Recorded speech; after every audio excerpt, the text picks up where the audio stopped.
The Book of Job.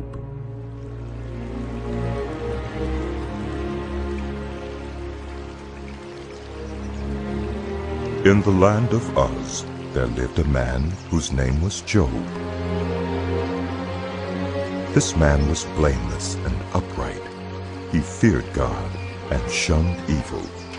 He had 7 sons and 3 daughters, and he owned 7,000 sheep, 3,000 camels, 500 yoke of oxen, and 500 donkeys, and had a large number of servants.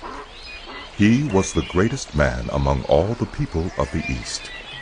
His sons used to hold feasts in their homes on their birthdays, and they would invite their 3 sisters to eat and drink with them.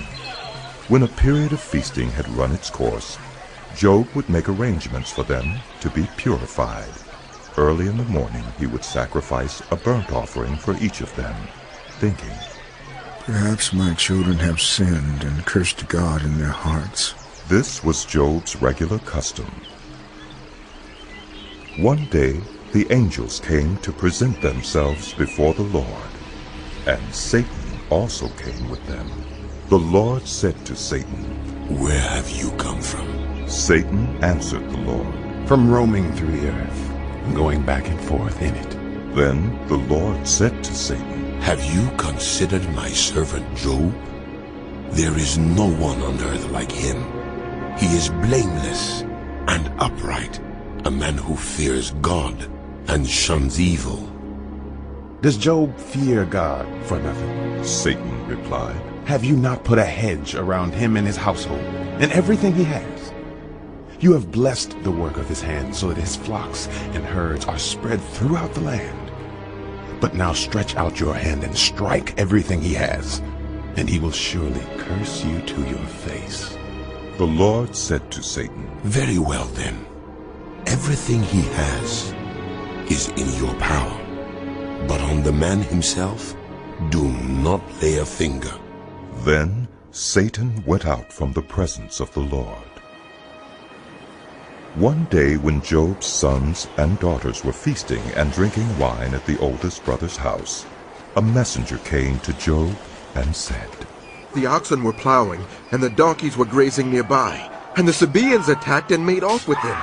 They put the servants to the sword, and I am the only one who has escaped to tell you." While he was still speaking, another messenger came and said, "The fire of God fell from the sky and burned up the sheep and the servants, and I am the only one who has escaped to tell you." While he was still speaking, another messenger came and said, "The Chaldeans formed 3 raiding parties and swept down on your camels and made off with them. They put the servants to the sword, and I am the only one who has escaped to tell you."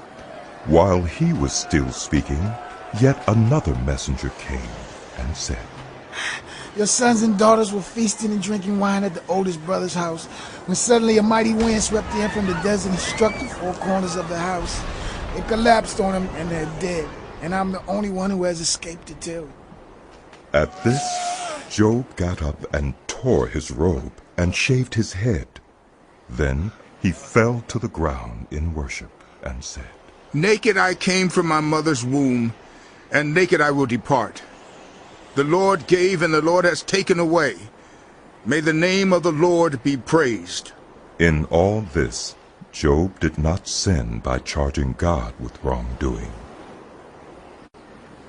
On another day, the angels came to present themselves before the Lord, and Satan also came with them to present himself before him. And the Lord said to Satan, "Where have you come from?"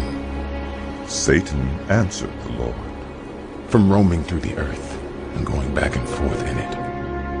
Then the Lord said to Satan, "Have you considered my servant Job? There is no one on earth like him. He is blameless and upright, a man who fears God and shuns evil. And he still maintains his integrity, though you incited me against him to ruin him without any reason." Skin for skin. Satan replied, A man will give all he has for his own life.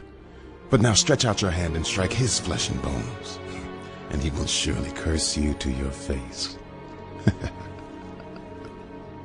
The Lord said to Satan, Very well then, he is in your hands, but you must spare his life. So Satan went out from the presence of the Lord, and afflicted Job with painful sores from the soles of his feet to the crown of his head. Then Job took a piece of broken pottery and scraped himself with it as he sat among the ashes. His wife said to him, Are you still maintaining your integrity? Curse God and die. He replied, You are talking like a foolish woman. Shall we accept good from God and not trouble? In all this, Job did not sin in what he said. When Job's 3 friends, Eliphaz the Temanite, Bildad the Shuhite, and Zophar the Naamathite, heard about all the troubles that had come upon him, they set out from their homes and met together by agreement to go and sympathize with him and comfort him. When they saw him from a distance, they could hardly recognize him. They began to weep aloud, and they tore their robes and sprinkled dust on their heads. Then they sat on the ground with him for 7 days and 7 nights. No one said a word to him, because they saw how great his suffering was. After this, Job opened his mouth and cursed the day of his birth. He said, May the day of my birth perish, and the night that said a boy is conceived. That day may it turn to darkness. May God above not care about it. May no light shine on it. May gloom and utter darkness claim it once more. May a cloud settle over it. May blackness overwhelm it. That night, may thick darkness seize it. May it not be included among the days of the year, nor be entered in any of the months. May that night be barren. May no shout of joy be heard in it. May those who curse days curse that day.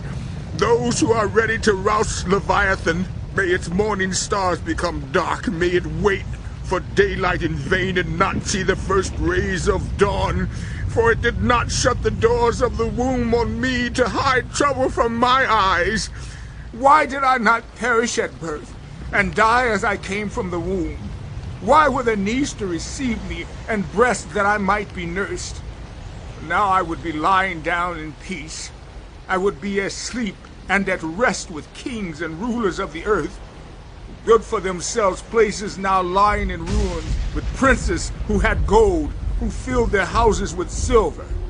Why was I not hidden away in the ground like a stillborn child, like an infant who never saw the light of day? There the wicked cease from turmoil, and there the weary are at rest. Captives also enjoy their ease. They no longer hear the slave drivers shout. The small and the great are there, and the slaves are free from their owners. Why is light given to those in misery, and life to the bitter of soul, to those who long for death that does not come, who search for it more than for hidden treasure, who are filled with gladness and rejoice when they reach the grave? Why is life given to a man whose way is hidden, whom God has hedged in? The sighing has become my daily food.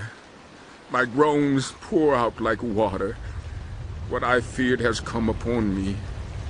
What I dreaded has happened to me. I have no peace, no quietness. I have no rest, but only turmoil. Then Eliphaz the Temanite replied, If someone ventures a word with you, will you be impatient? But who can keep from speaking? Think how you have instructed many, how you have strengthened feeble hands. Your words have supported those who stumbled. You have strengthened faltering knees. But now trouble comes to you, and you are discouraged. It strikes you, and you are dismayed. Should not your piety be your confidence, and your blameless ways your hope? Consider now, who, being innocent, has ever perished? Where were the upright ever destroyed? As I have observed, those who plow evil and those who sow trouble reap it. At the breath of God they perish. At the blast of his anger they are no more. The lions may roar and growl, yet the teeth of the great lions are broken. The lion perishes for lack of prey, and the cubs of the lioness are scattered. A word was secretly brought to me. My ears caught a whisper of it.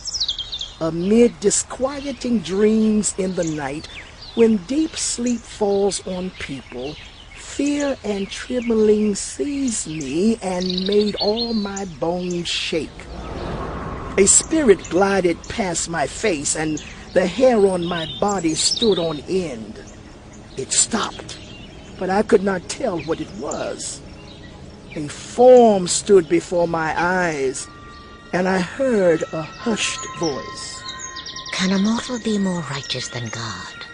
Can human beings be more pure than their Maker?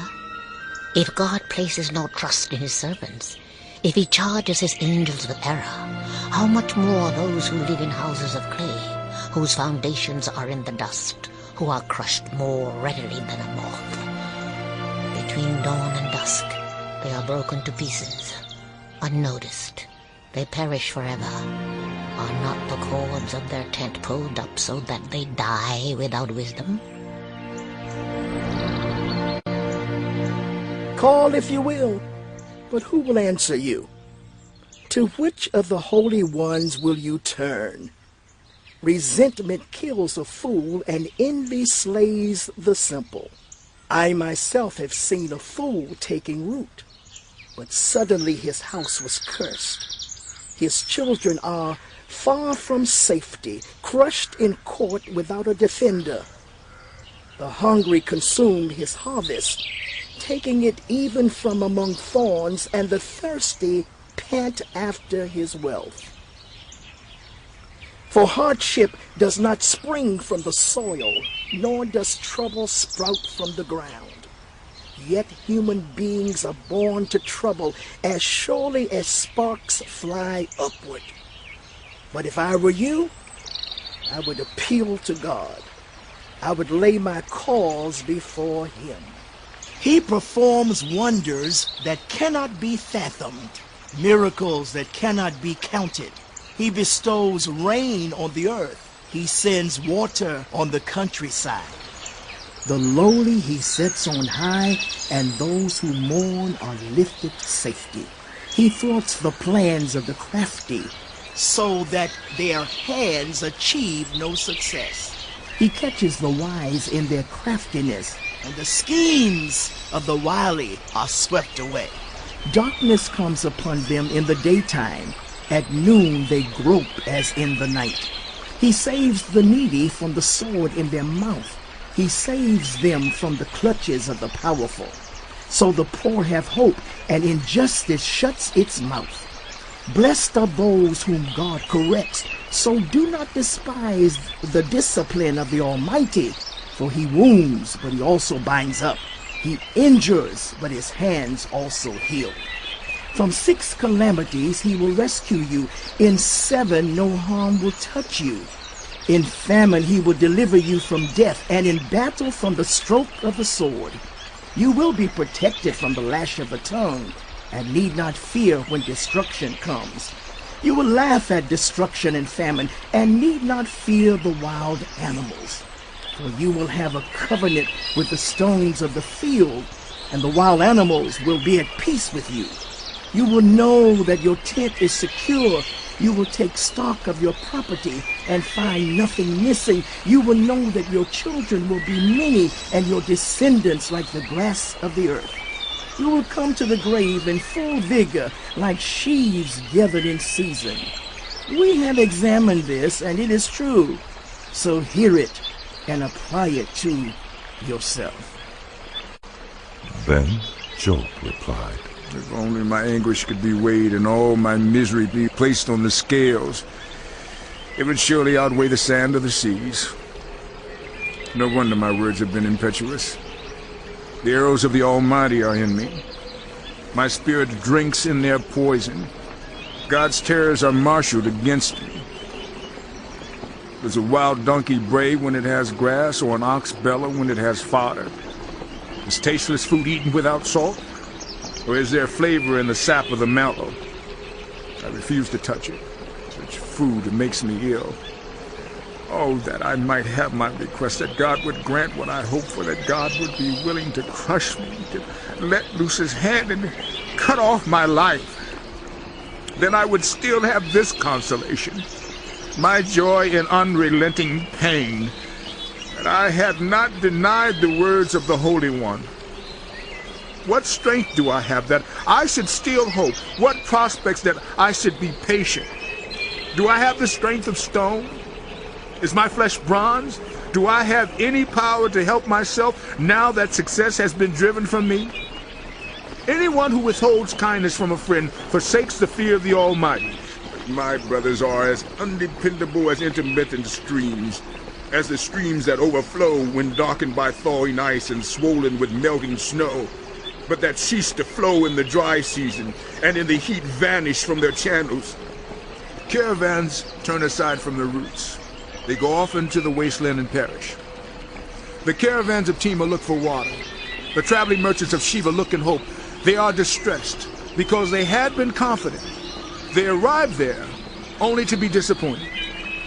Now you too have proved to be of no help. You see something dreadful and are afraid. Have I ever said, give something on my behalf? Pay a ransom from me from your wealth? Deliver me from the hand of the enemy? Rescue me from the clutches of the ruthless? Teach me, and I will be quiet. Show me where I have been wronged. How painful are honest words. But what do your arguments prove? Do you mean to correct what I say and treat my desperate words as wind? You would even cast lots for the fatherless and barter away your friend. But now, be so kind as to look at me. Would I lie to your face? Relent. Do not be unjust. Reconsider, for my integrity is at stake. Is there any wickedness on my lips? Can my mouth not discern malice? Do not mortals have hard service on earth? Are not their days like those of hired laborers? Like a slave longing for the evening shadows, or a hired labor waiting to be paid. So I have been allotted months of futility, and nights of misery have been assigned to me. When I lie down, I think, how long before I get up? The night drags on. I toss and turn until dawn. My body is clothed with worms and scabs. My skin is broken and festering. My days are swifter than a weaver's shuttle, and they come to an end without hope. Remember, O God, that my life is but a breath. My eyes will never see happiness again. The eye that now sees me will see me no longer. You will look for me, but I will be no more. As a cloud vanishes and is gone, so those who go down to the grave do not return. They will never come to their homes again. Their places will know them no more. Therefore I will not keep silent. I will speak out in the anguish of my spirit. I will complain in the bitterness of my soul. Am I the sea or the monster of the deep that you put me under guard? When I think my bed will comfort me and my couch will ease my complaint, even then you frighten me with dreams and terrify me with visions, so that I prefer strangling in death rather than this body of mine. I despise my life. I would not live forever. Let me alone. My days have no meaning. What are human beings that you make so much of them? That you give them so much attention, that you examine them every morning and test them every moment? Will you never look away from me or let me alone even for an instant? If I have sinned, what have I done to you, you who watch over us all? Why have you made me your target? Have I become a burden to you? Why do you not pardon my offenses and forgive my sins? I will soon lie down in the dust. You will search for me, but I will be no more. Then Bildad the Shuhite replied, How long will you say such things? Your words are a blustering wind. Does God pervert justice?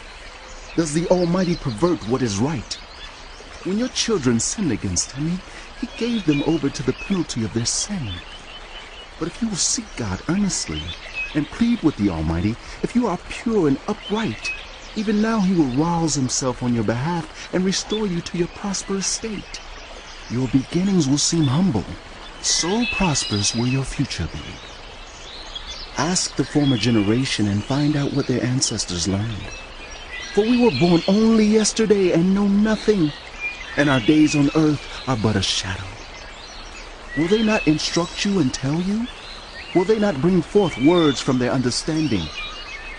Can papyrus grow tall where there is no marsh? Can reeds thrive without water?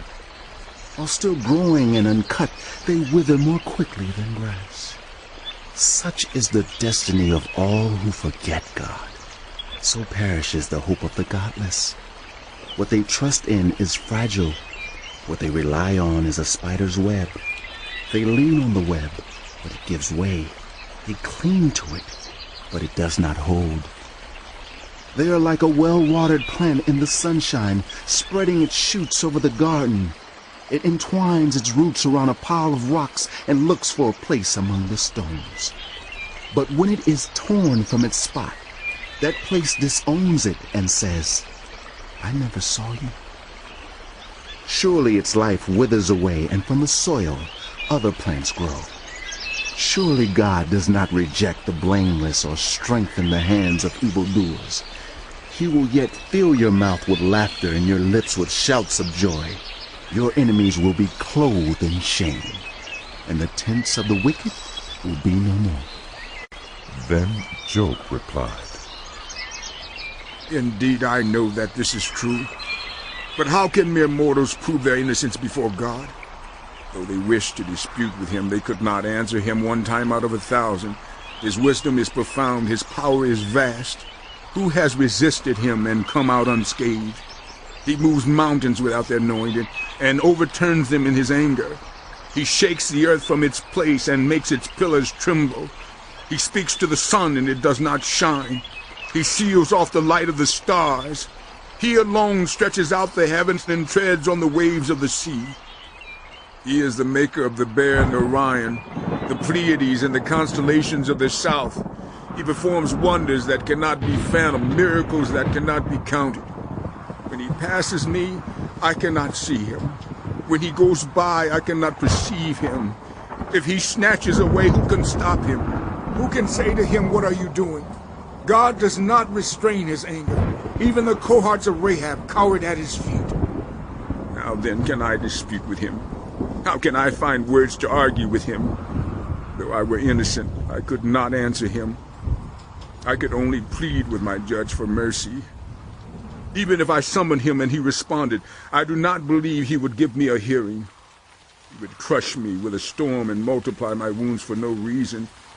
He would not let me catch my breath, but would overwhelm me with misery. If it is a matter of strength, he is mighty. And if it is a matter of justice, who can challenge him? Even if I were innocent, my mouth would condemn me. If I were blameless, it would pronounce me guilty. Although I am blameless, I have no concern for myself. I despise my own life. It is all the same. That is why I say he destroys both the blameless and the wicked. When a scourge brings sudden death, he mocks the despair of the innocent. When a land falls into the hands of the wicked, he blindfolds its judges. If it is not he, then who is it? My days are swifter than a runner. They fly away without a glimpse of joy. They skim past like boats of papyrus, like eagles swooping down on their prey. If I say I will forget my complaint, I will change my expression and smile, I still dread all my sufferings, for I know you will not hold me innocent. Since I am already found guilty, why should I struggle in vain? Even if I washed myself with soap and my hands with cleansing powder, you would plunge me into a slime pit, so that even my clothes would detest me. He is not a mere mortal like me, that I might answer him, that we might confront each other in court. If only there was someone to arbitrate between us, to lay a hand on us both, someone to remove God's rod from me, so that his terror would frighten me no more. Then I would speak up without fear of him. But as it now stands with me, I cannot. I loathe my very life. Therefore I will give free rein to my complaint and speak out in the bitterness of my soul. I say to God, do not declare me guilty, but tell me what charges you have against me. Does it please you to oppress me, to spurn the work of your hands while you smile on the plans of the wicked? Do you have eyes of flesh? Do you see as a mortal sees? Are your days like those of a mortal, or your years like those of a human being, that you must search out my faults and probe after my sin, though you know that I am not guilty and that no one can rescue me from your hand? Your hand shaped me and made me. Will you now turn and destroy me? Remember that you molded me like clay. Will you now turn me to dust again? Did you not pour me out like milk and curdle me like cheese, clothe me with skin and flesh, and knit me together with bones and sinews? You gave me life and showed me kindness, and in your providence watched over my spirit. But this is what you concealed in your heart, and I know that this was in your mind. If I sinned, you would be watching me and would not let my offense go unpunished. If I am guilty, woe to me! Even if I am innocent, I cannot lift my head, for I am full of shame and drowned in my affliction. If I hold my head high, you stalk me like a lion and again display your awesome power against me. You bring new witnesses against me and increase your anger toward me. Your forces come against me wave upon wave. Why then did you bring me out of the womb? I wish I had died before any eyes saw me. If only I had never come into being, or had been carried straight from the womb to the grave. Are not my few days almost over? Turn away from me so I can have a moment's joy before I go to the place of no return, to the land of gloom and utter darkness, to the land of deepest night, of utter darkness and disorder, where even the light is like darkness. Then Zophar the Naamathite replied, Are all these words to go unanswered? Is this talker to be vindicated? Will your idle talk reduce others to silence? Will no one rebuke you when you mock? You say to God, My beliefs are flawless, and I am pure in your sight. Oh, how I wish that God would speak, that he would open his lips against you and disclose to you the secrets of wisdom, for true wisdom has two sides. Know this, God has even forgotten some of your sin. Can you fathom the mysteries of God? Can you probe the limits of the Almighty? They are higher than the heavens above. What can you do? They are deeper than the depths below. What can you know? Their measure is longer than the earth and wider than the sea. If he comes along and confines you in prison and convenes a court, who can oppose him? Surely he recognizes deceivers, and when he sees evil, does he not take note? But the witless can no more become wise than a wild donkey's colt can be born a human being. Yet if you devote your heart to him and stretch out your hands to him, if you put away the sin that is in your hand and allow no evil to dwell in your tent, then, free of fault, you will lift up your face. You will stand firm and without fear. You will surely forget your trouble, recalling it only as waters gone by. Life will be brighter than noonday, and darkness will become like morning. You will be secure, because there is hope. You will look about you and take your rest in safety. You will lie down with no one to make you afraid, and many will court your favor. But the eyes of the wicked will fail, and escape will elude them. Their hope will become a dying gasp. Then Job replied, Doubtless you are the people, and wisdom will die with you. But I have a mind as well as you. I am not inferior to you. Who does not know all these things? I have become a laughingstock to my friends, though I called on God and he answered. A mere laughingstock, though righteous and blameless. Those who are at ease have contempt for misfortune as the fate of those whose feet are slipping. The tents of marauders are undisturbed, and those who provoke God are secure, those God has in his hand. But ask the animals, and they will teach you, or the birds in the sky, and they will tell you. Or speak to the earth, and it will teach you, or let the fish in the sea inform you. Which of all these does not know that the hand of the Lord has done this? In his hand is the life of every creature, and the breath of every human being. Does not the ear test words as the tongue tastes food? Is not wisdom found among the aged? Does not long life bring understanding? To God belong wisdom and power. Counsel and understanding are his. What he tears down cannot be rebuilt. Those he imprisons cannot be released. If he holds back the waters, there is drought. If he lets them loose, they devastate the land. To him belong strength and insight. Both deceiver and deceiver are his. He leads rulers away stripped and makes fools of judges. He takes off the shackles put on by kings and ties a loincloth around their waist. He leads priests away stripped and overthrows officials long established. He silences the lips of trusted advisors and takes away the discernment of elders. He pours contempt on nobles and disarms the mighty. He reveals the deep things of darkness and brings utter darkness into the light. He makes nations great and destroys them. He enlarges nations and disperses them. He deprives the leaders of the earth of their reason. He makes them wander in a trackless waste. They grope in darkness with no light. He makes them stagger like drunkards. My eyes have seen all this. My ears have heard and understood it. But you know I also know. I am not inferior to you. But I desire to speak to the Almighty and to argue my case with God. You, however, smear me with lies. You are worthless physicians, all of you. If only you would be altogether silent, for you that would be wisdom. Hear now my argument. Listen to the pleas of my lips. Will you speak wickedly on God's behalf? Will you speak deceitfully for him? Will you show him partiality? Will you argue the case for God? Would it turn out well if he examined you?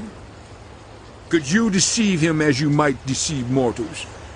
He would surely call you to account if you secretly showed partiality. Would not his splendor terrify you? Would not the dread of him fall on you? Your maxims are proverbs of ashes. Your defenses are defenses of clay. Keep silent and let me speak. Then let come to me what may. Why do I put myself in jeopardy and take my life in my hands? Though he slay me, yet will I hope in him. I will surely defend my ways to his face. Indeed, this will turn out for my deliverance, for no godless person would dare come before him. But listen carefully to what I say.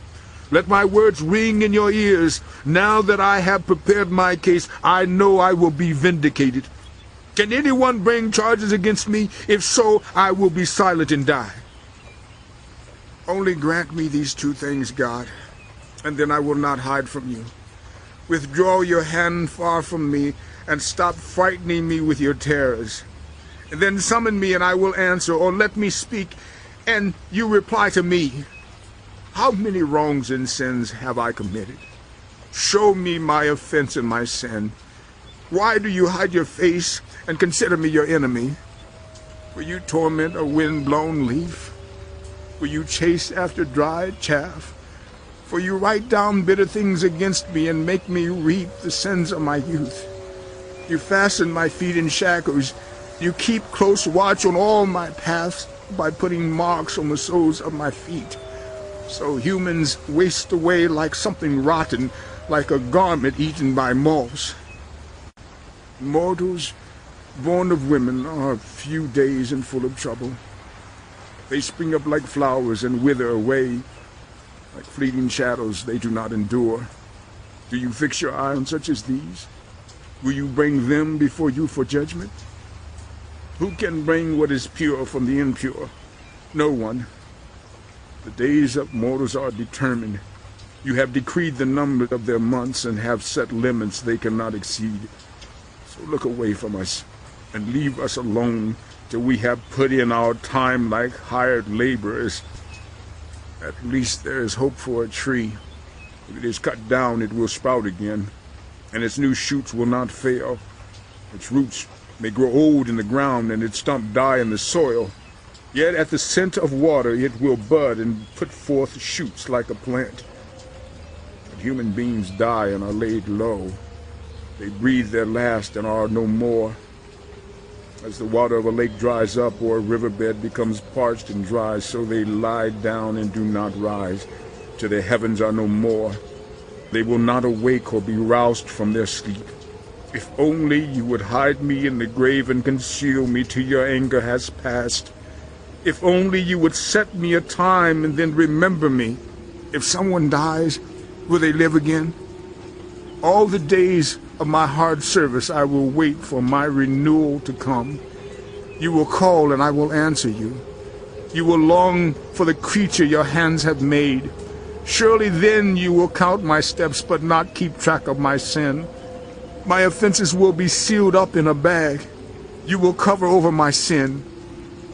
But as a mountain erodes and crumbles, and as a rock is moved from its place, as water wears away stones and torrents wash away the soil, so you destroy everyone's hope.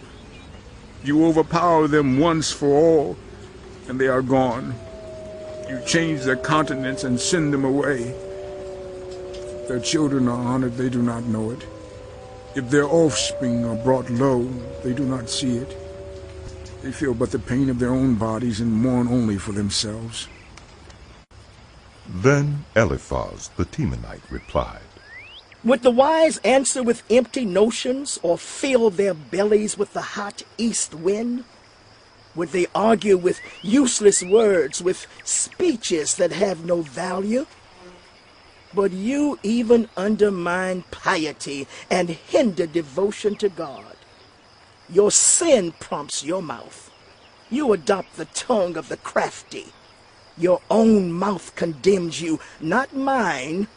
Your own lips testify against you. Are you the first man ever born? Were you brought forth before the hills? Do you listen in on God's counsel? Do you have a monopoly on wisdom? What do you know that we do not know? What insights do you have that we do not have? The gray-haired and the aged are on our side, men even older than your father. Are God's consolations not enough for you, words spoken gently to you? Why has your heart carried you away, and why do your eyes flash, so that you vent your rage against God and pour out such words from your mouth? What are mortals, that they could be pure, or those born of woman, that they could be righteous? If God places no trust in his holy ones, if even the heavens are not pure in his eyes, how much less mortals, who are vile and corrupt, who drink up evil like water? Listen to me, and I will explain to you. Let me tell you what I have seen, what the wise have declared, hiding nothing received from their ancestors, to whom alone the land was given when no foreigners moved among them. All their days the wicked suffer torment, the ruthless through all the years stored up for them. Terrifying sounds fill their ears. When all seems well, Marauders attack them. They despair of escaping the realm of darkness. they are marked for the sword. They wander about for food like vultures. They know the day of darkness is at hand. Distress and anguish fill them with terror. Troubles overwhelm them like a king poised to attack, because they shake their fists at God and vaunt themselves against the Almighty, defiantly charging against him with thick, strong shields. Though their faces are covered with fat and their waists bulge with flesh, they will inhabit ruined towns and houses where no one lives, houses crumbling to rubble. They will no longer be rich, and their wealth will not endure, nor will their possessions spread over the land. They will not escape the darkness. A flame will wither their shoots, and the breath of God's mouth will carry them away. Let them not deceive themselves by trusting what is worthless, for they will get nothing in return. Before their time they will wither, and their branches will not flourish. They will be like a vine stripped of its unripe grapes, like an olive tree shedding its blossoms.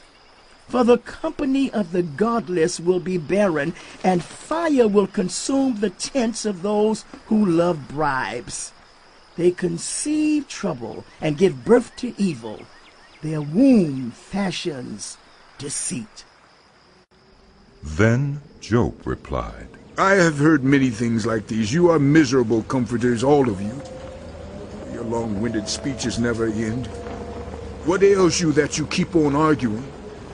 I also could speak like you if you were in my place. I could make fine speeches against you and shake my head at you. But my mouth would encourage you. Comfort from my lips would bring you relief.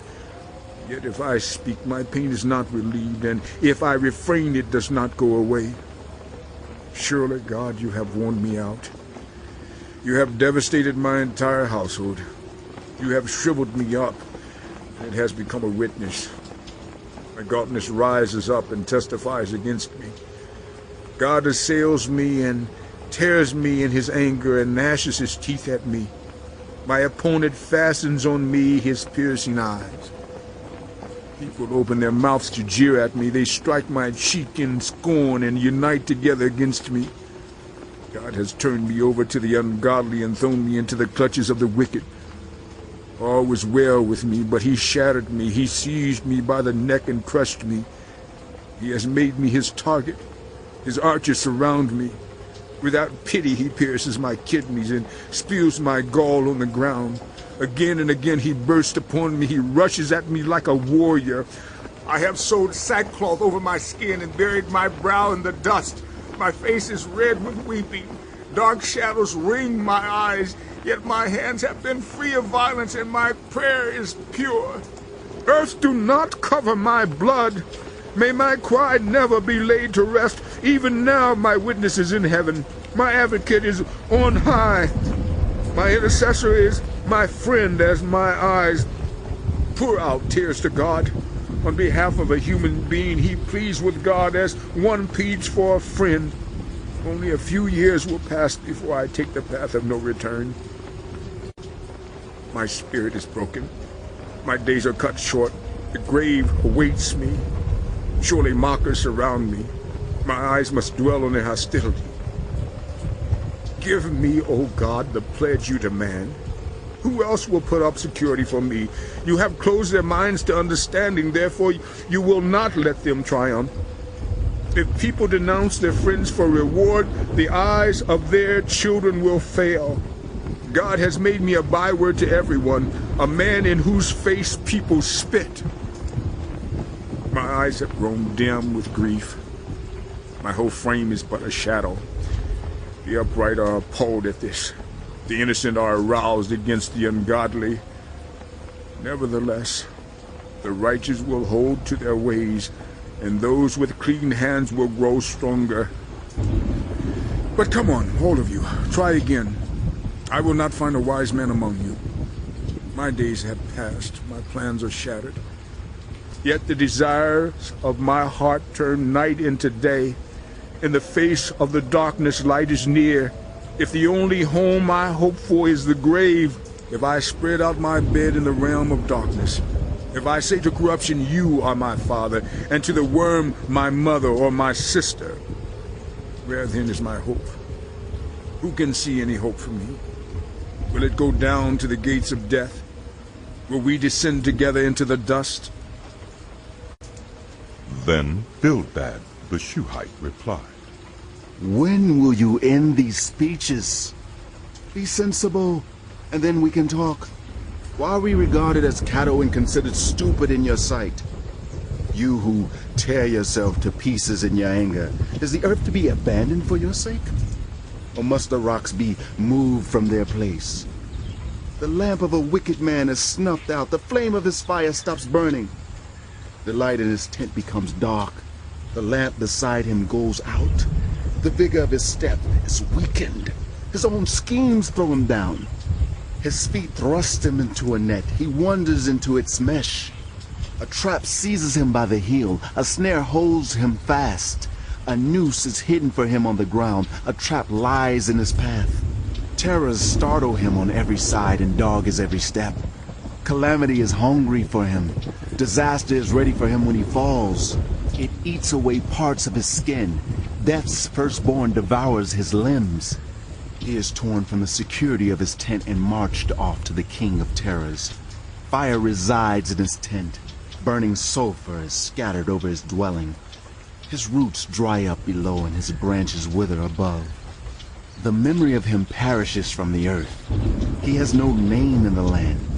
He is driven from light into the realm of darkness and is banished from the world. He has no offspring or descendants among his people. No survivor where once he lived. People of the West are appalled at his fate. Those of the East are seized with horror. Surely such is the dwelling of an evil man. Such is the place of one who knows not God. Then Job replied, How long will you torment me and crush me with words? 10 times now you have reproached me. Shamelessly you attacked me. If it is true that I have gone astray, my error remains my concern alone.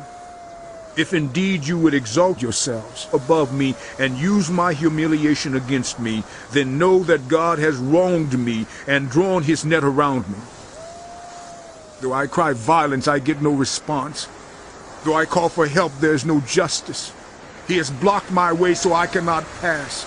He has shrouded my paths in darkness. He has stripped me of my honor and removed the crown from my head. He tears me down on every side till I am gone. He uproots my hope like a tree. His anger burns against me. He counts me among his enemies. His troops advance in force. They build a siege ramp against me and encamp around my tent. He has alienated my family from me. My acquaintances are completely estranged from me. My relatives have gone away. My friends have forgotten me. My guests and my female servants count me as foreigner. They look on me as a stranger.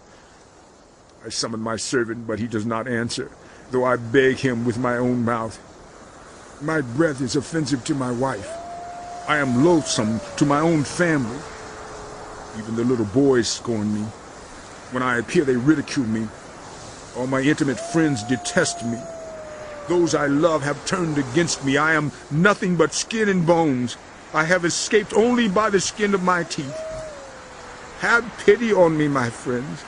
Have pity, for the hand of God has struck me.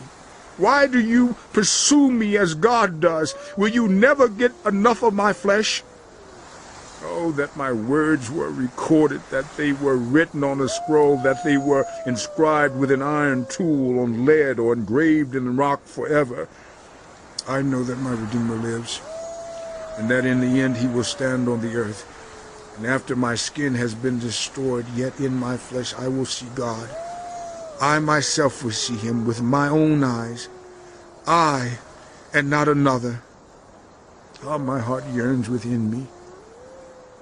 If you say, how we will hound him, since the root of the trouble lies in him, you should fear the sword yourselves. For wrath will bring punishment by the sword, and then you will know that there is judgment. Then Zophar the Naamathite replied, My troubled thoughts prompt me to answer, because I am greatly disturbed. I hear a rebuke that dishonors me. and my understanding inspires me to reply. Surely you know how it has been from of old, ever since people were placed on the earth, that the mirth of the wicked is brief, the joy of the godless lasts but a moment. Though his pride reaches to the heavens, and his head touches the clouds, he will perish forever, like his own dung. Those who have seen him will say, "Where is he?" Like a dream he flies away, no more to be found, banished like a vision of the night. The eye that saw him will not see him again. His place will look on him no more. His children must make amends to the poor. His own hands must give back his wealth. The youthful vigor that fills his bones will lie with him in the dust. Though evil is sweet in his mouth, and he hides it under his tongue, though he cannot bear to let it go and lets it linger in his mouth, yet his food will turn sour in his stomach. It will become the venom of serpents within him. He will spit out the riches he swallowed. God will make his stomach vomit them up. He will suck the poison of serpents. The fangs of an adder will kill him. He will not enjoy the streams, the rivers flowing with honey and cream. What he toiled for he must give back uneaten. He will not enjoy the profit from his trading, for he has oppressed the poor and left them destitute. He has seized houses he did not build. Surely he will have no respite from his craving. He cannot save himself by his treasure. Nothing is left for him to devour. His prosperity will not endure. In the midst of his plenty, distress will overtake him. The full force of misery will come upon him. When he has filled his belly, God will vent his burning anger against him and rain down his blows on him. Though he flees from an iron weapon, a bronze-tipped arrow pierces him. He pulls it out of his back, the gleaming point out of his liver. Terrors will come over him. Total darkness lies in wait for his treasures. A fire unfanned will consume him and devour what is left in his tent. The heavens will expose his guilt. The earth will rise up against him. A flood will carry off his house, rushing waters on the day of God's wrath. Such is the fate God allots the wicked, the heritage appointed for them by God. Then Job replied, Listen carefully to my words. Let this be the consolation you give me. Bear with me while I speak, and after I have spoken, knock on. Is my complaint directed to a human being? Why should I not be impatient? Look at me and be appalled. Clap your hand over your mouth. When I think about this, I am terrified. Trembling seizes my body.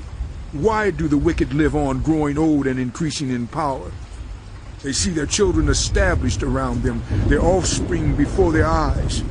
Their homes are safe and free from fear. The rod of God is not on them. Their bulls never fail to breed. Their cows calve and do not miscarry. They send forth their children as a flock. Their little ones dance about. They sing to the music of timbrel and lyre. Make merry to the sound of the pipe. They spend their years in prosperity and go down to the grave in peace. And yet they say to God, leave us alone. We have no desire to know your ways. Who is the Almighty that we should serve him? What would we gain by praying to him? But their prosperity is not in their own hands, so I stand aloof from the counsel of the wicked. Yet how often is the lamp of the wicked snuffed out? How often does calamity come upon them, the fate God allots in his anger? How often are they like straw before the wind, like chaff swept away by a gale? It is said God stores up the punishment of the wicked for their children. Let him repay the wicked, so that they themselves will experience it. Let their own eyes see their destruction. Let them drink of the wrath of the Almighty. But what do they care about the families they leave behind when their allotted months come to an end? Can anyone teach knowledge to God, since he judges even the highest? One person dies in full vigor, completely secure and at ease, well-nourished in body, bones rich with marrow. Another dies in bitterness of soul, never having enjoyed anything good. Side by side they lie in the dust, and worms cover them both. I know full well what you are thinking, the schemes by which you would wrong me. You say, where now is the house of the great, the tents where the wicked lived? Have you never questioned those who travel? Have you paid no regard to their accounts, that the wicked are spared from the day of calamity, that they are delivered from the day of wrath? Who denounces their conduct to their face? Who repays them for what they have done? They are carried to the grave, and watch is kept over their tombs. The soil in the valley is sweet to them. Everyone follows after them, and a countless throng goes before them. So how can you console me with your nonsense? Nothing is left of your answers but falsehood. Then Eliphaz, the Temanite, replied, Can a human being be of benefit to God? Can even the wise benefit him? What pleasure would it give the Almighty if you were righteous? What would he gain if your ways were blameless? Is it for your piety that he rebukes you and brings charges against you? Is not your wickedness great? Are not your sins endless? You demanded security from your relatives for no reason. You stripped people of their clothing, leaving them naked. You gave no water to the weary, and you withheld food from the hungry.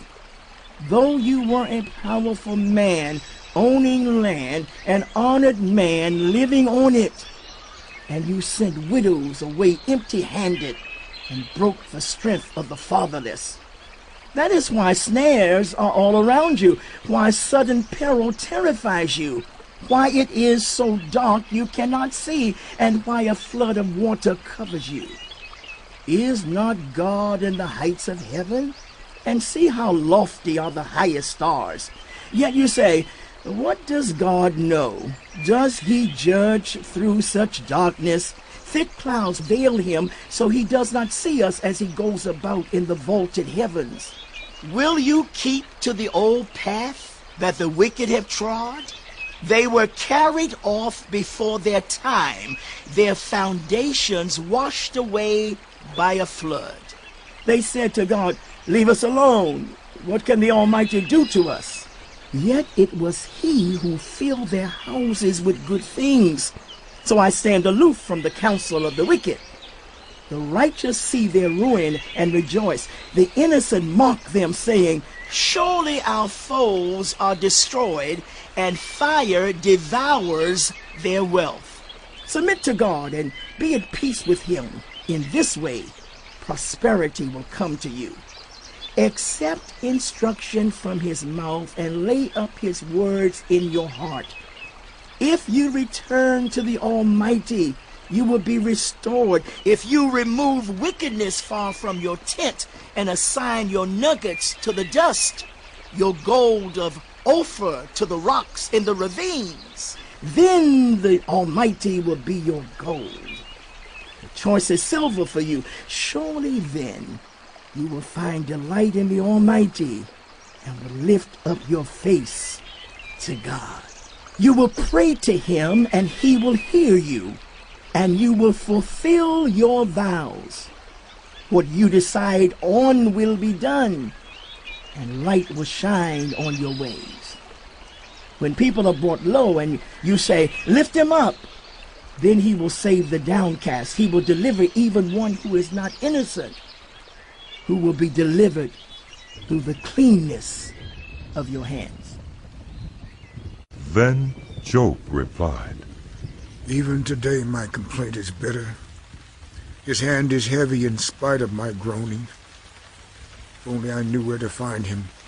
If only I could go to his dwelling, I would state my case before him and fill my mouth with arguments. I would find out what he would answer me, and consider what he would say to me. Would he vigorously oppose me? No, he would not press charges against me. There the upright can establish their innocence before him, and there I would be delivered forever from my judge. But if I go to the east, he is not there. If I go to the west, I do not find him. When he is at work in the north, I do not see him. When he turns to the south, I catch no glimpse of him. But he knows the way that I take. When he has tested me, I will come forth as gold. My feet have closely followed his steps. I have kept to his way without turning aside. I have not departed from the commands of his lips. I have treasured the words of his mouth more than my daily bread. But he stands alone, and who can oppose him? He does whatever he pleases. He carries out his decree against me, and many such plans he still has in store. That is why I am terrified before him. When I think of all this, I fear him. God has made my heart faint. The Almighty has terrified me. Yet I am not silenced by the darkness, by the thick darkness that covers my face. Why does the Almighty not set times for judgment? Why must those who know him look in vain for such days? There are those who move boundary stones. They pasture flocks they have stolen. They drive away the orphan's donkey and take the widow's ox in pledge. They thrust the needy from the path and force all the poor of the land into hiding. Like wild donkeys in the desert, the poor go about their labor of foraging food. The wasteland provides food for their children. They gather fodder in the fields and glean in the vineyards of the wicked. Lacking clothes, they spend the night naked. They have nothing to cover themselves in the cold. They are drenched by mountain rains and hug the rocks for lack of shelter. The fatherless child is snatched from the breast. The infant of the poor is seized for a debt. Lacking clothes, they go about naked. They carry the sheaves, but still go hungry. They crush olives among the terraces. They tread the wine presses, yet suffer thirst. The groans of the dying rise from the city, and the souls of the wounded cry out for help. But God charges no one with wrongdoing. There are those who rebel against the light, who do not know its ways or stay in its paths. When daylight is gone, the murderer rises up, kills the poor and needy, and in the night steals forth like a thief. The eye of the adulterer watches for dusk. He thinks no eye will see me, and he keeps his face concealed. In the dark, thieves break into houses, but by day they shut themselves in. They want nothing to do with the light. For all of them, midnight is their morning. They make friends with the terrors of darkness. Yet they are foam on the surface of the water. Their portion of the land is cursed, so that no one goes to the vineyards. As heat and drought snatch away the melted snow, so the grave snatches away those who have sinned. The womb forgets them. The worm feasts on them. The wicked are no longer remembered, but are broken like a tree. They prey on the barren and childless woman, and to the widow show no kindness. But God drags away the mighty by his power. Though they become established, they have no assurance of life. He may let them rest in a feeling of security, but his eyes are on their ways. For a little while they are exalted, and then they are gone. They are brought low and gathered up like all others. They are cut off like heads of grain. If this is not so, who can prove me false and reduce my words to nothing? Then Bildad, the Shuhite, replied, Dominion and awe belong to God. He establishes order in the heights of heaven. Can his forces be numbered? On whom does his light not rise? How then can a mortal be righteous before God? How can one born of woman be pure? If even the moon is not bright and the stars are not pure in his eyes, how much less a mortal, who is but a maggot, a human being, who is only a worm? Then Job replied, How you have helped the powerless. How you have saved the arm that is feeble. What advice you have offered to one without wisdom, and what great insight you have displayed. Who has helped you utter these words, and whose spirit spoke from your mouth? The dead are in deep anguish, those beneath the waters and all that live in them. Death is naked before God. Destruction lies uncovered. He spreads out the northern skies over empty space. He suspends the earth over nothing. He wraps up the waters in his clouds, yet the clouds do not burst under their weight. He covers the face of the full moon, spreading his clouds over it. He marks out the horizon on the face of the waters for a boundary between light and darkness. The pillars of the heavens quake aghast at his rebuke. By his power he churned up the sea. By his wisdom he cut Rahab to pieces. By his breath the skies became fair. His hand pierced the gliding serpent. These are but the outer fringe of his works. How faint the whisper we hear of him. Who then can understand the thunder of his power? And Job continued his discourse. As surely as God lives, who has denied me justice, the Almighty who has made my life bitter. As long as I have life within me, the breath of God in my nostrils, my lips will not say anything wicked, and my tongue will not utter lies. I will never admit you are in the right till I die. I will not deny my integrity. I will maintain my innocence and never let go of it. My conscience will not reproach me as long as I live. May my enemies be like the wicked, my adversaries like the unjust. For what hope have the godless when they are cut off, when God takes away their life? Does God listen to their cry when distress comes upon them? Will they find delight in the Almighty? Will they call on God at all times? I will teach you about the power of God. The ways of the Almighty I will not conceal. You have all seen this yourselves. Why then this meaningless talk? Here is the fate God allots to the wicked, the heritage a ruthless man receives from the Almighty. However many his children, their fate is a sword. His offspring will never have enough to eat. The plague will bury those who survive him, and their widows will not weep for them. Though he heaps up silver like dust and clothes like piles of clay, what he lays up the righteous will wear, and the innocent will divide his silver. The house he builds is like a moth's cocoon, like a hut made by a watchman. He lies down wealthy, but will do so no more. When he opens his eyes, all is gone. Terrors overtake him like a flood. A tempest snatches him away in the night. The east wind carries him off, and he is gone. It sweeps him out of his place. It hurls itself against him without mercy as he flees headlong from its power.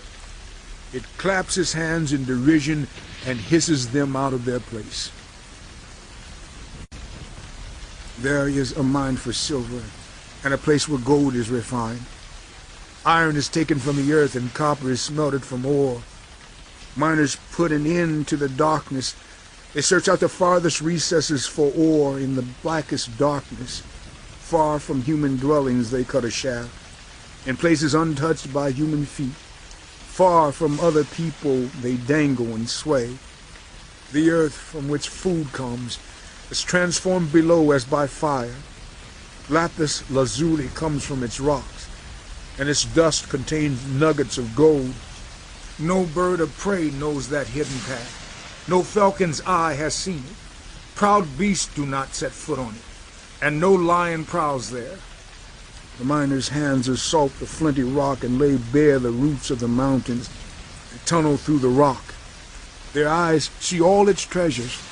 They search the sources of the rivers and bring hidden things to light. But where can wisdom be found? Where does understanding dwell? No mortal comprehends its worth. It cannot be found in the land of the living. The deep says, "It is not in me." The sea says, "It is not with me." It cannot be bought with the finest gold, nor can its price be weighed out in silver. It cannot be bought with the gold of Ophir, with precious onyx or lapis lazuli. Neither gold nor crystal can compare with it, nor can it be had for jewels of gold. Coral and jasper are not worthy of mention. The price of wisdom is beyond rubies. The topaz of Cush cannot compare with it. It cannot be bought with pure gold. Where then does wisdom come from? Where does understanding dwell? It is hidden from the eyes of every living thing, concealed even from the birds in the sky. Destruction and death say only a rumor of it has reached our ears. God understands the way to it, and he alone knows where it dwells. For he views the ends of the earth and sees everything under the heavens. When he established the force of the wind and measured out the waters, when he made a decree for the rain and a path for the thunderstorm, then he looked at wisdom and appraised it. He confirmed it and tested it. And he said to the human race, "The fear of the Lord, that is wisdom, and to shun evil is understanding." Job continued his discourse. How I long for the months gone by, in the days when God watched over me, when his lamp shone on my head, and by his light I walked through darkness. Oh, for the days when I was in my prime, when God's intimate friendship blessed my house, when the Almighty was still with me and my children were around me, when my path was drenched with cream and the rock poured out for me streams of olive oil, when I went to the gate of the city and took my seat in the public square, the young men saw me and stepped aside, and the old men rose to their feet. The chief men refrained from speaking and covered their mouths with their hands. The voices of the nobles were hushed, and their tongues stuck to the roof of their mouths. Whoever heard me spoke well of me, and those who saw me commended me, because I rescued the poor who cried for help, and the fatherless who had none to assist them. Those who were dying blessed me. I made the widow's heart sing. I put on righteousness as my clothing. Justice was my robe and my turban. I was eyes to the blind and feet to the lame. I was a father to the needy. I took up the case of the stranger. I broke the fangs of the wicked and snatched the victims from their teeth.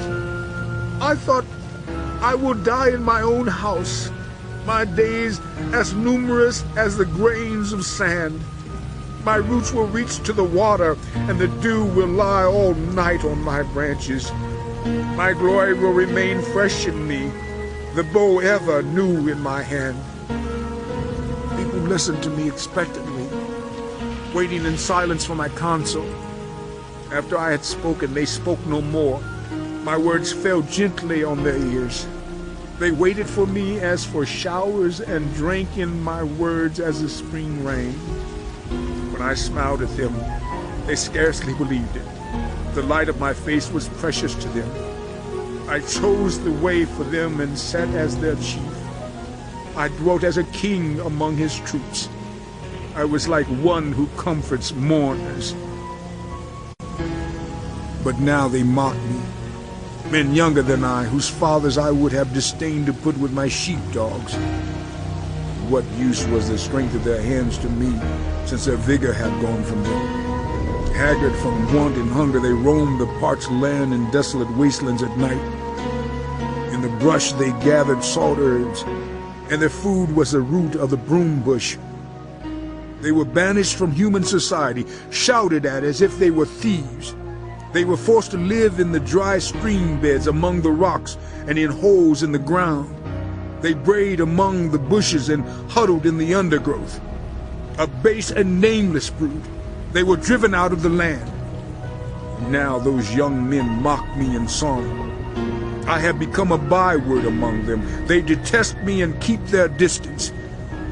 They do not hesitate to spit in my face. Now that God has unstrung my bow and afflicted me, they throw off restraint in my presence. On my right, the tribe attacks. They lay snares for my feet. They build their siege ramps against me. They break up my road. They succeed in destroying me. No one can help him, they say. They advance as through a gaping breach. Amid the ruins they come rolling in. Terrors overwhelm me. My dignity is driven away as by the wind. My safety vanishes like a cloud. Now my life ebbs away. Days of suffering grip me. Night pierces my bones. My gnawing pains never rest. In his great power, God becomes like clothing to me. He binds me like the neck of my garment. He throws me into the mud, and I am reduced to dust and ashes. I cry out to you, God, but you do not answer. I stand up, but you merely look at me. You turn on me ruthlessly.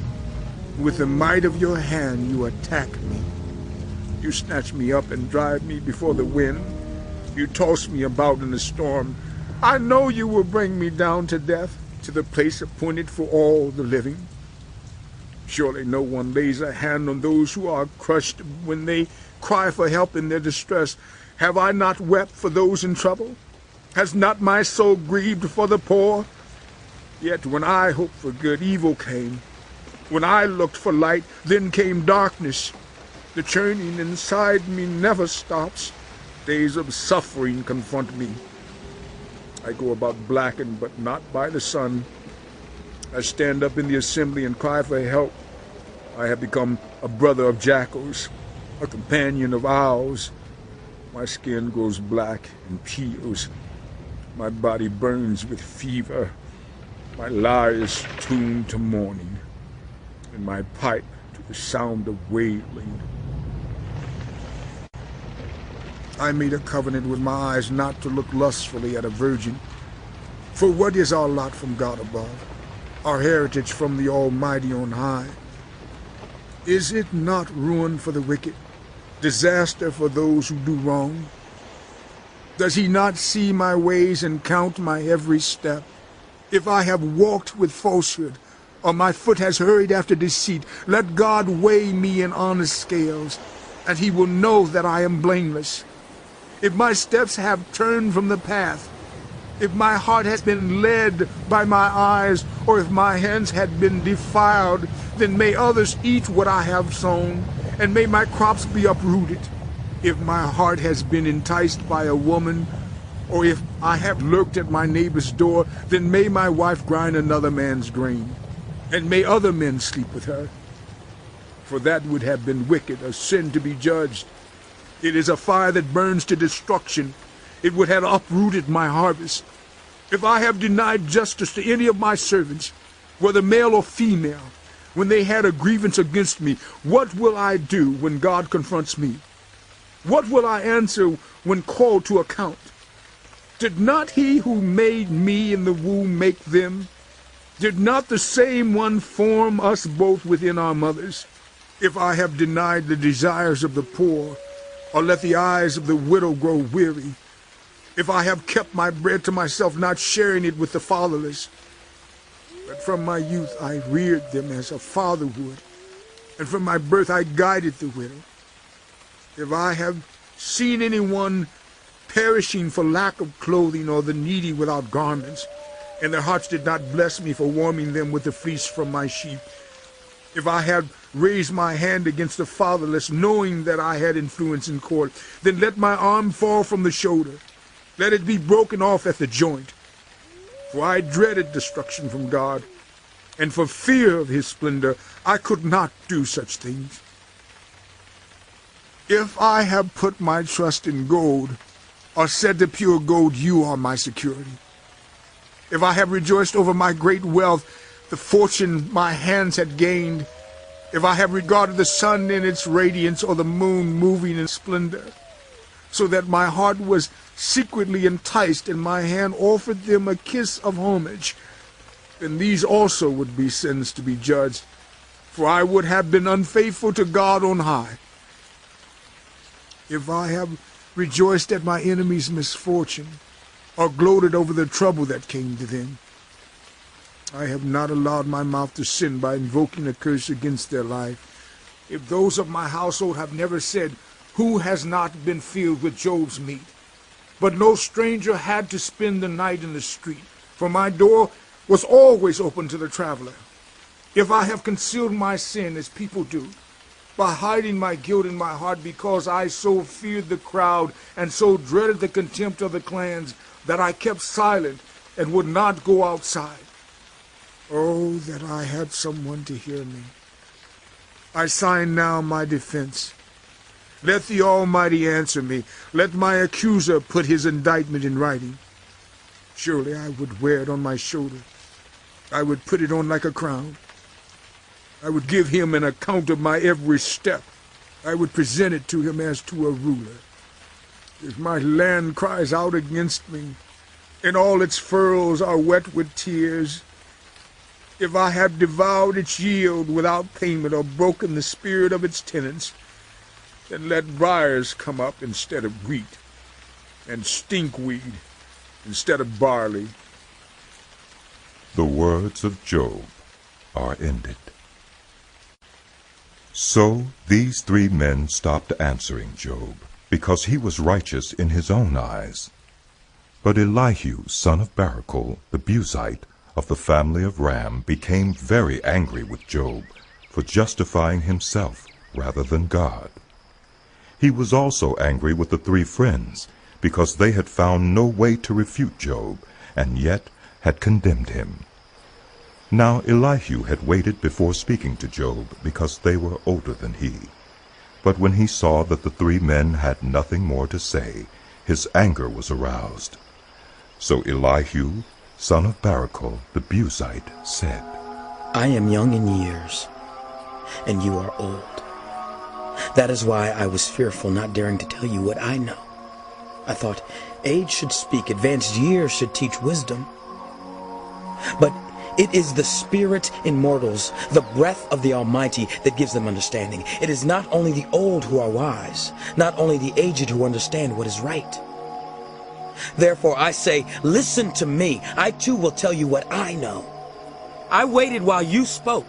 I listened to your reasoning while you were searching for words. I gave you my full attention, but not one of you has proved Job wrong.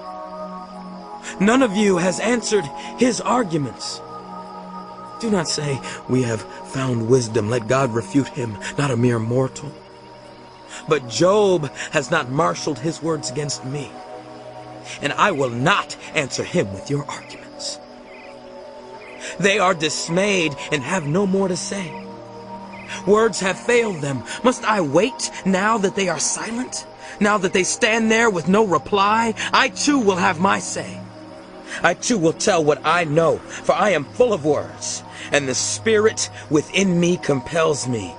Inside I am like bottled up wine, like new wineskins ready to burst. I must speak and find relief. I must open my lips and reply. I will show no partiality, nor will I flatter anyone, for if I were skilled in flattery, my Maker would soon take me away. But now, Job, listen to my words.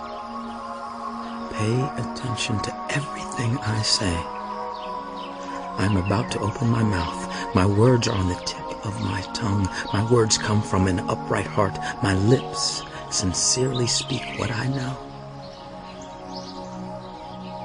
The Spirit of God has made me. The breath of the Almighty gives me life. Answer me then, if you can. Stand up and argue your case before me. I am the same as you in God's sight. I too am a piece of clay. No fear of me should alarm you, nor should my hand be heavy on you. But you have said in my hearing, I heard the very words. I am pure, I have done no wrong, I am clean and free from sin, yet God has found fault with me. He considers me his enemy. He fastens my feet in shackles. He keeps close watch on all my paths. But I tell you, in this, you are not right, for God is greater than any mortal. Why do you complain to him that he responds to no one's words? For God does speak, now one way, now another, though no one perceives it. In a dream, in a vision of the night, when deep sleep falls on people as they slumber in their beds, he may speak in their ears and terrify them with warnings, to turn them from wrongdoing and keep them from pride, to preserve them from the pit, their lives from perishing by the sword. Or they may be chastened on a bed of pain with constant distress in their bones, so that their bodies find food repulsive and their souls loathe the choicest meal. Their flesh wastes away to nothing, and their bones, once hidden, now stick out. They draw near to the pit, and their lives to the messengers of death. Yet if there is an angel at their side, a messenger, 1 out of 1,000 sent, to tell them how to be upright, and he is gracious to them, and says to God, "Spare them from going down to the pit. I have found a ransom for them. Let their flesh be renewed like a child's. Let them be restored as in the days of their youth." Then they can pray to God and find favor with him. They will see God's face and shout for joy. He will restore them to full well-being. And they will go to others and say, "We have sinned. We have perverted what is right, but we did not get what we deserved. God has delivered us from going down to the pit, and we shall live to enjoy the light of life." God does all these things to people. Twice, even 3 times, to turn them back from the pit, that the light of life may shine on them.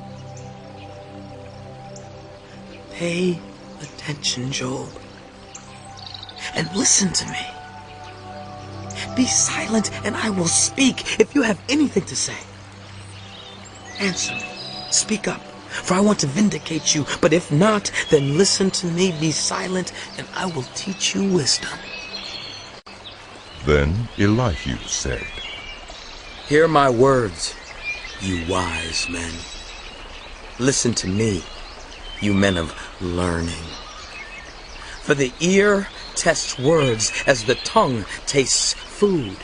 Let us discern for ourselves what is right. Let us learn together what is good.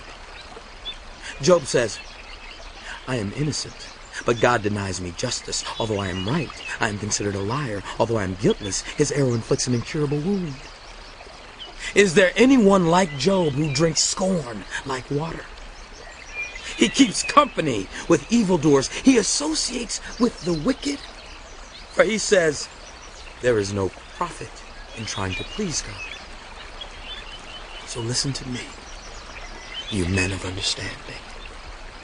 Far be it from God to do evil, from the Almighty to do wrong. He repays everyone for what they have done. He brings on them what their conduct deserves. It is unthinkable that God would do wrong, that the Almighty would pervert justice. Who appointed him over the earth? Who put him in charge of the whole world? If it were his intention, and he withdrew his spirit and breath, all people would perish together and would return to the dust. If you have understanding, hear this. Listen to what I say. Can one who hates justice govern? Will you condemn the just and mighty one? Is he not the one who says to kings, you are worthless, and to nobles, you are wicked, who shows no partiality to princes, and does not favor the rich over the poor, for they are all the work of his hands. They die in an instant, in the middle of the night. The people are shaken and they pass away. The mighty are removed without human hand. His eyes are on the ways of mortals. He sees their every step.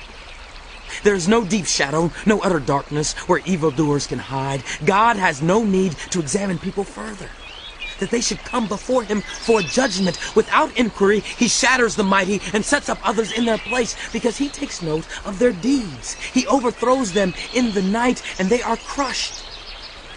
He punishes them for their wickedness where everyone can see them, because they turned from following him and had no regard for any of his ways. They caused the cry of the poor to come before him, so that he heard the cry of the needy. But if he remains silent, who can condemn him? If he hides his face, who can see him? Yet he is over individual and nation alike, to keep the godless from ruling, from laying snares for the people. Suppose someone says to God, I am guilty, but will offend no more. Teach me what I cannot see. If I have done wrong, I will not do so again. Should God then reward you on your terms when you refuse to repent? You must decide, not I. So tell me what you know. Men of understanding declare, wise men who hear me say to me, Job speaks without knowledge. His words lack insight. Oh, that Job might be tested to the utmost for answering like a wicked man. To his sin he adds rebellion. Scornfully he claps his hands among us and multiplies his words against God. Then Elihu said, Do you think this is just? You say, I am in the right, not God. Yet you ask him, what profit is it to me, and what do I gain by not sinning? I would like to reply to you and to your friends with you. Look up at the heavens and see. Gaze at the clouds so high above you. If you sin, how does that affect him? If your sins are many, what does that do to him? If you are righteous, what do you give to him? Or what does he receive from your hand? Your wickedness only affects human beings like yourself, and your righteousness only members of the human race. People cry out under a load of oppression. They plead for relief from the arm of the powerful, but no one says, where is God, my Maker, who gives songs in the night, who teaches us more than he teaches the beasts of the earth, and makes us wiser than the birds in the sky? He does not answer when people cry out because of the arrogance of the wicked. Indeed, God does not listen to their empty plea. The Almighty pays no attention to it. How much less, then, will he listen when you say that you do not see him? That your case is before him and you must wait for him, and further, that his anger never punishes and he does not take the least notice of wickedness. So Job opens his mouth with empty talk. Without knowledge, he multiplies words. Elihu continued, Bear with me a little longer, and I will show you that there is more to be said in God's behalf. I get my knowledge from afar. I will ascribe justice to my Maker. Be assured that my words are not false. One who has perfect knowledge is with you. God is mighty, but despises no one. He is mighty and firm in his purpose. He does not keep the wicked alive, but gives the afflicted their rights. He does not take his eyes off the righteous. He enthrones them with kings and exalts them forever. But if people are bound in chains, held fast by cords of affliction, he tells them what they have done, that they have sinned arrogantly. He makes them listen to correction and commands them to repent of their evil. If they obey and serve him, they will spend the rest of their days in prosperity and their years in contentment. But if they do not listen, they will perish by the sword and die without knowledge. The godless in heart harbor resentment. Even when he fetters them, they do not cry for help. They die in their youth among male prostitutes of the shrines. But those who suffer, he delivers in their suffering. He speaks to them in their affliction. He is wooing you from the jaws of distress to a spacious place, free from restriction, to the comfort of your table, laden with choice food. But now, you are laden with the judgment due the wicked. Judgment and justice have taken hold of you. Be careful that no one entices you by riches. Do not let a large bribe turn you aside. Would your wealth or even all your mighty efforts sustain you so you would not be in distress? Do not long for the night to drag people away from their homes. Beware of turning to evil, which you seem to prefer to affliction. God is exalted in his power. Who is a teacher like him? Who has prescribed his ways for him or said to him, you have done wrong? Remember to extol his work, which people have praised in song. All human beings have seen it. Mortals gaze on it from afar. How great is God beyond our understanding. The number of his years is past finding out. He draws up the drops of water which distill as rain to the streams. The clouds pour down their moisture and abundant showers fall on the human race. Who can understand how he spreads out the clouds, how he thunders from his pavilion? See how he scatters his lightning about him, bathing the depths of the sea. This is the way he governs the nations and provides food in abundance. He fills his hands with lightning and commands it to strike its mark. His thunder announces the coming storm. Even the cattle make known its approach. At this my heart pounds and leaps from its place. Listen. Listen to the roar of his voice, to the rumbling that comes from his mouth. He unleashes his lightning beneath the whole heaven and sends it to the ends of the earth. After that comes the sound of his roar. He thunders with his majestic voice. When his voice resounds, he holds nothing back. God's voice thunders in marvelous ways. He does great things beyond our understanding. He says to the snow, fall on the earth, and to the rain shower, be a mighty downpour, so that everyone he has made may know his work. He stops all mortals from their labor. The animals take cover. They remain in their dens. The tempest comes out from its chamber. The cold from the driving winds. The breath of God produces ice, and the broad waters become frozen. He loads the clouds with moisture. He scatters his lightning through them. At his direction, they swirl around over the face of the whole earth to do whatever he commands them. He brings the clouds to punish people, or to water his earth and show his love. Listen to this, Job. Stop and consider God's wonders. Do you know how God controls the clouds and makes his lightning flash? Do you know how the clouds hang poised? Those wonders of him who has perfect knowledge? You who swelter in your clothes when the land lies hushed under the south wind, can you join him in spreading out the skies hard as a mirror of cast bronze? Tell us what we should say to him. We cannot draw up our case because of our darkness. Should he be told that I want to speak? Would anyone ask to be swallowed up? Now no one can look at the sun, bright as it is in the skies after the wind has swept them clean. Out of the north he comes in golden splendor. God comes in awesome majesty. The Almighty is beyond our reach and exalted in power. In his justice and great righteousness he does not oppress. Therefore, people revere him. For does he not have regard for all the wise in heart?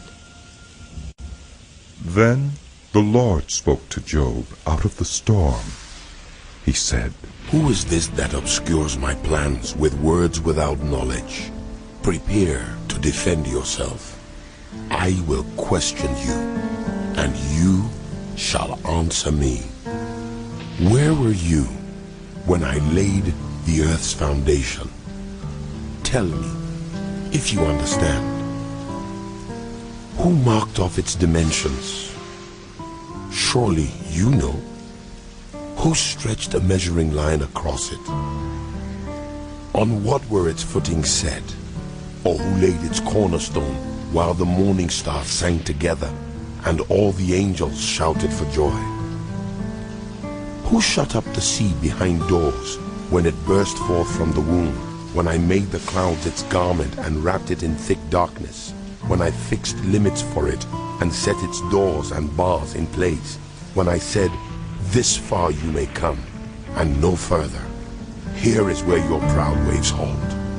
Have you ever given orders to the morning, or shown the dawn its place, that it might take the earth by the edges and shake the wicked out of it? The earth takes shape like clay under a seal. Its features stand out like those of a garment. The wicked are denied their light, and their upraised arm is broken. Have you journeyed to the springs of the sea, or walked in the recesses of the deep? Have the gates of death been shown to you?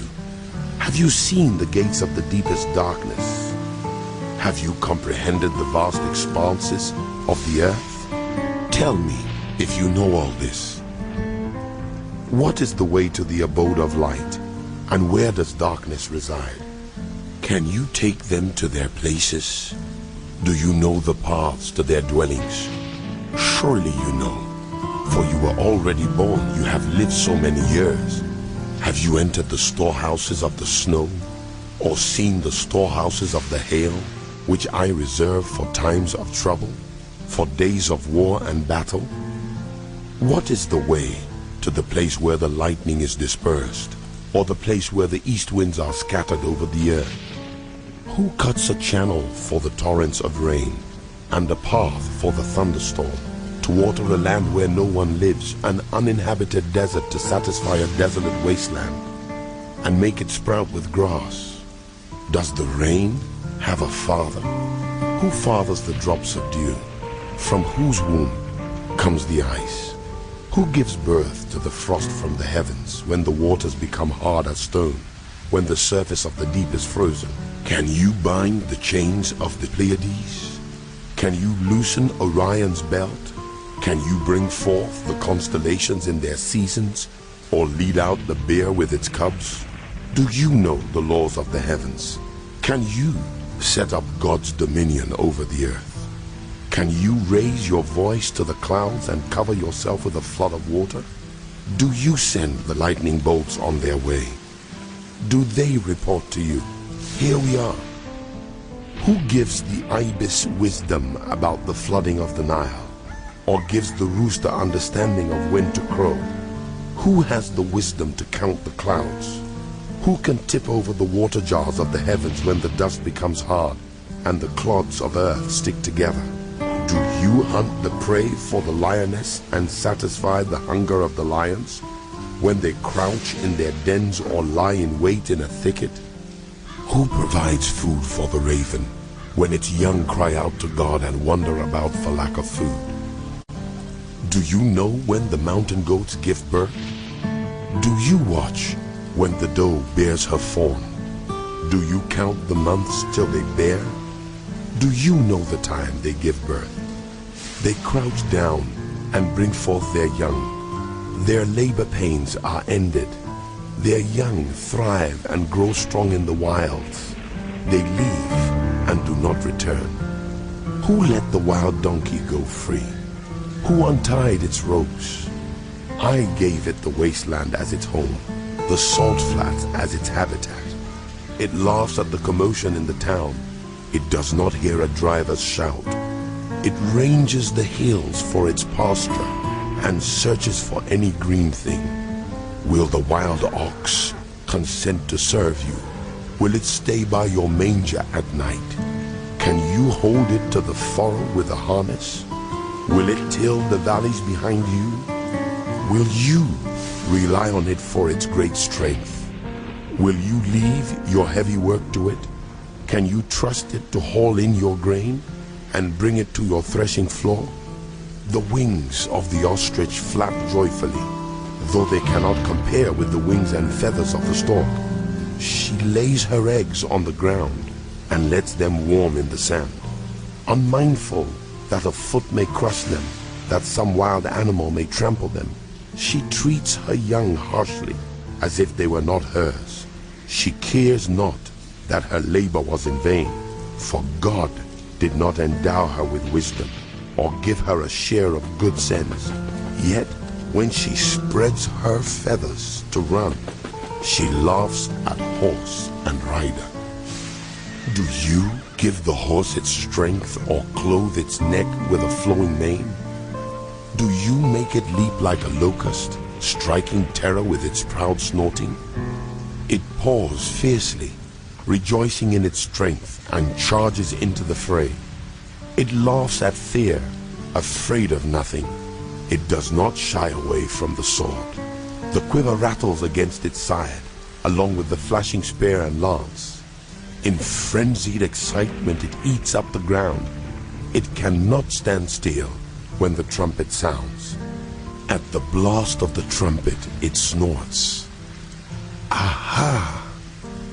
It catches the scent of battle from afar, the shout of commanders and the battle cry. Does the hawk take flight by your wisdom and spread its wings toward the south? Does the eagle soar at your command and build its nest on high? It dwells on the cliff and stays there at night. A rocky crag is its stronghold. From there it looks for food. Its eyes detect it from afar. Its young ones feast on blood, and where the slain are, there it is. The Lord said to Job, Will the one who contends with the Almighty correct him? Let him who accuses God answer him. Then Job answered the Lord, I am unworthy. How can I reply to you? I put my hand over my mouth. I spoke once, but I have no answer. Twice, but I will say no more. Then the Lord spoke to Job out of the storm. Prepare to defend yourself. I will question you, and you shall answer me. Would you discredit my justice? Would you condemn me to justify yourself? Do you have an arm like God's? And can your voice thunder like his? Then adorn yourself with glory and splendor, and clothe yourself in honor and majesty. Unleash the fury of your wrath. Look at all who are proud, and bring them low. Look at all who are proud, and humble them. Crush the wicked where they stand. Bury them all in the dust together. Shroud their faces in the grave. Then I myself will admit to you that your own right hand can save you. Look at the behemoth, which I made along with you, and which feeds on grass like an ox. What strength it has in its loins, what power in the muscles of its belly. Its tail sways like a cedar. The sinews of its thighs are close-knit. Its bones are tubes of bronze. Its limbs like rods of iron. It ranks first among the works of God, yet its maker can approach it with his sword. The hills bring it their produce, and all the wild animals play nearby. Under the lotus plants it lies, hidden among the reeds in the marsh. The lotuses conceal it in their shadow. The poplars by the stream surround it. A raging river does not alarm it.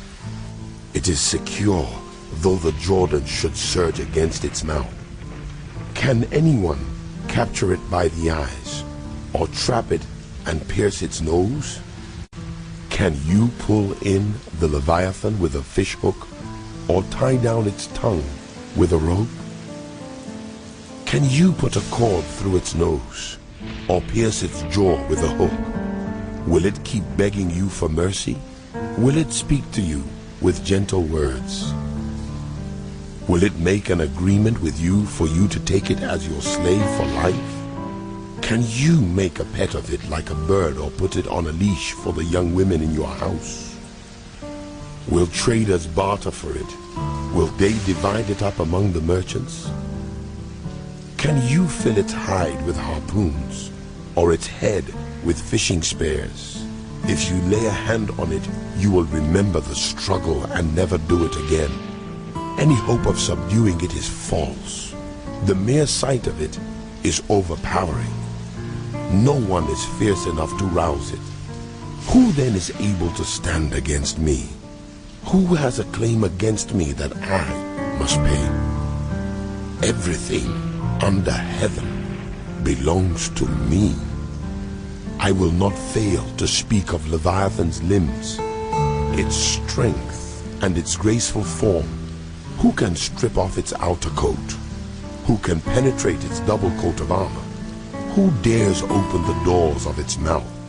Ringed about with fearsome teeth, its back has rows of shields tightly sealed together. Each is so close to the next that no air can pass between. They are joined fast to one another. They cling together and cannot be parted. Its snorting throws out flashes of light. Its eyes are like the rays of dawn.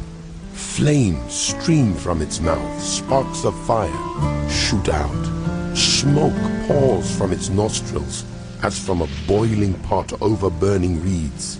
Its breath sets coals ablaze, and flames dart from its mouth. Strength resides in its neck. Dismay goes before it. The folds of its flesh are tightly joined. They are firm and immovable. Its chest is hard as rock, hard as a lower millstone. When it rises up, the mighty are terrified. They retreat before its thrashing. The sword that reaches it has no effect, nor does the spear or the dart or the javelin. Iron it treats like straw, and bronze like rotten wood. Arrows do not make it flee. Slingstones are like chaff to it. A club seems to it but a piece of straw. It laughs at the rattling of the lance. Its undersides are jagged potsherds, leaving a trail in the mud like a threshing sledge. It makes the depths churn like a boiling cauldron, and stirs up the sea like a pot of ointment. It leaves a glistening wake behind it. One would think the deep had white hair. Nothing on earth is its equal. A creature without fear. It looks down on all that are haughty. It is king over all that are proud. Then Job replied to the Lord, I know that you can do all things. No purpose of yours can be thwarted. You ask, who is this that obscures my plans without knowledge? Surely I spoke of things I did not understand, things too wonderful for me to know. You said, listen now, and I will speak. I will question you, and you shall answer me. My ears had heard of you, but now my eyes have seen you. Therefore I despise myself and repent in dust and ashes. After the Lord had said these things to Job, he said to Eliphaz the Temanite, I am angry with you and your two friends, because you have not spoken of me what is right, as my servant Job has. So now, take 7 bulls and 7 rams, and go to my servant Job, and sacrifice a burnt offering for yourselves. My servant Job will pray for you, and I will accept his prayer, and not deal with you according to your folly. You have not spoken of me what is right, as my servant Job has. So Eliphaz the Temanite, Bildad the Shuhite, and Zophar the Naamathite did what the Lord told them, and the Lord accepted Job's prayer. After Job had prayed for his friends, the Lord restored his fortunes and gave him twice as much as he had before. All his brothers and sisters and everyone who had known him before came and ate with him in his house. They comforted and consoled him over all the trouble the Lord had brought on him, and each one gave him a piece of silver and a gold ring. The Lord blessed the latter part of Job's life more than the former part. He had 14,000 sheep, 6,000 camels, 1,000 yoke of oxen, and 1,000 donkeys. And he also had 7 sons and 3 daughters. The first daughter he named Jemimah, the second Keziah, and the third Karen-Happuch. Nowhere in all the land were there found women as beautiful as Job's daughters, and their father granted them an inheritance along with their brothers. After this, Job lived 140 years. He saw his children and their children to the 4th generation. And so he died, old and full of years.